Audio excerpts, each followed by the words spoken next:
to have it as a park like amenity? Is it something where you want to draw people to that area? I know in discussions with the city we've gotten feedback kind of going both ways. That's kind of the input that I know that I'd be curious about as well as you think about it. Yeah. I could ask you guys a question because I go to every meeting in this city. I'm Gerald Struthers from 44112 News, and we have an architectural review board, which everything that has to do with drawings goes to those folks. I've never seen you there. I've also never seen you at a council meeting. So when you say that you talk to the city, could you be a little bit more specific? Because I know I haven't seen you at any of the meetings, Board for Zoning Appeals. I go to every one of these meetings, and these people tell you I cover everything in the city, including your meeting today. But you keep on referring to you talk to the city. And I wasn't going to say anything. I was just going to write the story. But I want to find out who you're talking to, because I know you're not talking to the key people. No, that's fine. Well, the individuals that we talked to the city, we've had, I think, 3 meetings now. Yeah, Mayor Norton, at least 3 with Mayor Norton, and also with Mike Smedley. Now, look, what I do not want to do at this point is wade into a lot of the details and different things that are going on within East Cleveland politics. That's not what I'm here for. What I can say is that in terms of the outreach that we've done with East Cleveland stakeholders, it was my belief and also that of my colleagues that to be in with the mayor and his chief of staff was a good place to start. Now going forward again, as I said at the beginning, we are still remain early within this process, okay? 60% of something is, what, just over halfway done.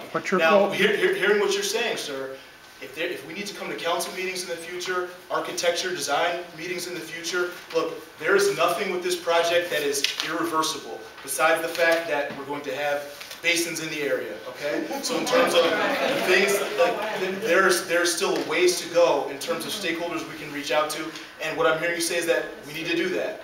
But we have spoken with the city, with the mayor, several times we've been instructed to speak with, I'm unsure of his title, but one of the building inspector individuals, we're doing our diligence in terms of reaching out to the right people, and I'm happy to hear you say that there's more that we need to reach out to. That's fine.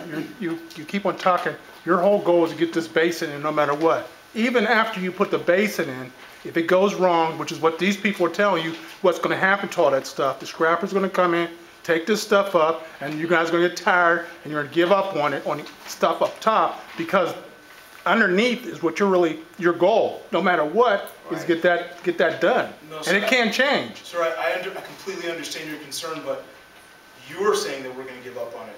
We're not going to give up on it. That's what you're saying we're going to do. We're not going to give up on it. We are obligated to maintain the basin. When we put it there, we're not leaving there. Okay? Are you guys signing a lifelong contract with the city of East Cleveland? They own the sewage, and that's just what they're trying to make the place look better. But look like we don't understand. It's a learning process. We all can go out and help and pick up some paper. And make our city a better place. Oh yeah, I agree with that. Yeah, I'm really disgusted. But it's just a learning process for all of us to know exactly what's going on. I do it. We will own these in perpetuity. We will own the sewer pipes, we will own the basins, we will own the amenities, we will own the land. So it is on us. How many acres of land? Total acreage? How many acres? Oh, Tom and Ed, tell me if I'm wrong. I believe that Scioto and Page are both about 3.5 acres. Does that sound right? 3.5 to 4 acres. And each. Scioto Basin is about 3.5 acres. The Page Basin is about 3.5. Second Avenue is closer to 2 acres, maybe a little bit less than that. And yes, as far as maintenance, it is part of our consent decree with the federal government that we must maintain these forever.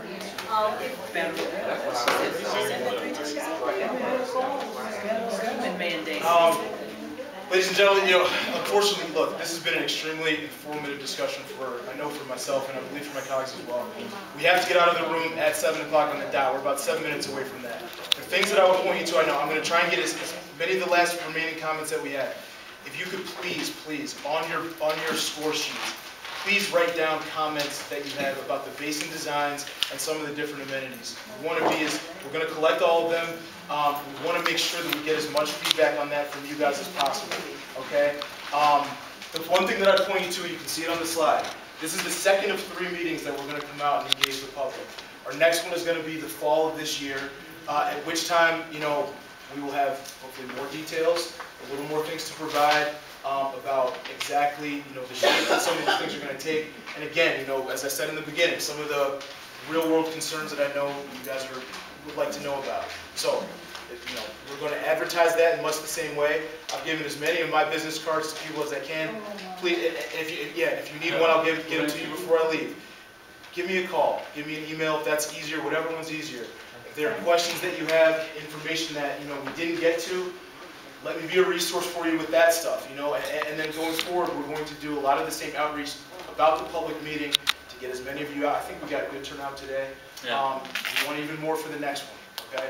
But again, just jot down, even if it's beyond just checking the fence and benches and things like that, jot down wherever you want on that ballot some of the different things that you want us to be aware of, because that's like gold to us with this, okay?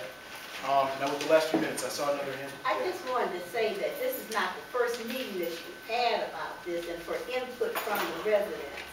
And if I'm understanding it correctly, that it's mandated that you have to redo this basin, the sewer. And you're also trying to beautify the space while you're doing that. Mm-hmm. Yes. Yes. Yep. And we really value all your feedback, and some of that feedback, you know, we incorporated into some of these early designs, you know, with the fencing and, you know, with some of the other aspects of the basin. So this is good stuff. We really appreciate it. Would that help with the water flowing? Just say for instance, you got water puddles and build up around like your homes and everything. Would this be able to pool water? Well, we are going to be constructing new storm sewers, so depending upon where it might be, you know, we will be pulling some of that water in and keeping it out of that combined sewer system. So there could be places where it could address that, but I'm not sure. You know, it's kind of dependent upon where you're located. Right, and in the areas, if you look at the overall map where we show the whole project, including the parts we weren't talking about today, if you look at the blue lines, those are the storm sewers that we'll be constructing. And if the storm sewer is going down the street, and Ed can tell me if I'm wrong, if the storm sewer is going down the street, or Tom, going down the street, we will pick up the catch basin on that street? Yeah. So what's going into the, pardon me? All All the surface. the surface drainage along those storm sewers will go into those new storm sewers and be directed to the basin. So we'll be alleviating, in a storm like we had last night, that's beyond what we call a 5-year storm that's designed for. There would still be some water on the street, but on another 60, 70 storms in a year, we would reduce the flooding that you see. We are also you know, the tunnel that goes down Hayden will give extra capacity to the sewers. There are actually 3 sewers that are underneath Hayden right now. Some of that is combined sewage, which is the storm sewage and the sanitary sewage. So we are adding capacity, so we should alleviate certain flooding problems. Now that said, there are also certain flooding issues that are related to the local storm sewer system, that our sewers, no matter how big we make them, the flow from the local sewers may not get there. So that's something the city over time would have to address. And we will be maintaining our sewers, so our sewers will be functioning the way that they are designed. So you can count on that. So thank you so much. I know we're going to get the boot here in just a minute, so we got to start. Collect all the score sheets again. Thank you for your time and your attentiveness. We appreciate it.